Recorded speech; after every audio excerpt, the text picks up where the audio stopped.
This is just a sample of the audiobook. To get the complete audiobook, access the link posted in the first comment. Sierra Leone is a former British colony located in West Africa. It is roughly the size of South Carolina. It is also, by almost any measure, the worst place on earth to live. The country ranks dead last on the United Nations Human Development Report, which rates the quality of life and future prospects of the nations of the world. The infant mortality rate is 164 deaths per 1,000 births. Only 30% of the adults in the country are literate. The average lifespan is just 37 years. More important, Sierra Leone is an exemplar of the desperate position that weak states found themselves in at the close of the 20th century. Since the end of the Cold War, it has known little but conflict and chaos. In 1991, a violent rebellion began in its hinterlands. Although initially small in scale, the weak government was unable to halt it. The fighting quickly evolved into one of the most vicious civil wars in history.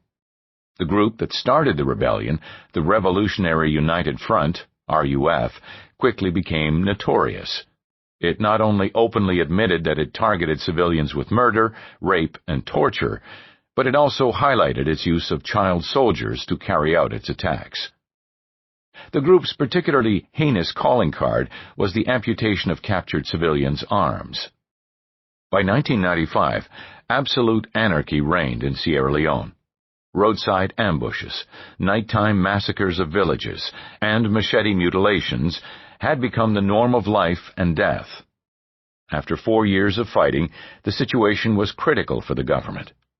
The diamond mines that had fueled the local economy had been lost. Rebel control of the countryside also cut off the agricultural trade. The government's military was in complete disarray, fighting an ineffective, losing battle.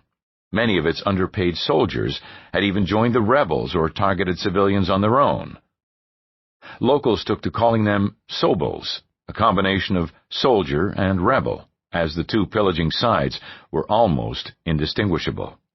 When the rebels approached within 20 kilometers of the city capital of Freetown, fears that the war would end in a general massacre grew. Most foreign nationals and embassies hurried to evacuate the country. The situation appeared hopeless. Almost immediately, though, the circumstances completely reversed. A modern strike force quickly deployed and hammered the rebel forces with precision air and artillery attacks. These were quickly followed up by helicopter assaults and advances by mechanized infantry units. The rebels were taken completely by surprise and, in just 2 weeks, were driven away from the capital city. Using novel tactics and superior weapons, the new forces fighting for the government then retook the major diamond-producing areas. This action restored the much-needed revenue source. Soon afterward, the main rebel stronghold was destroyed by ground assault. In a final coup de grace, the RUF's jungle headquarters were located and eliminated. Over a few short months, the once dominant rebels had been crippled and forced back into the bush. Such a degree of stability had been achieved that Sierra Leone was finally able to hold its first free elections in 23 years, bringing into power a civilian-led democracy.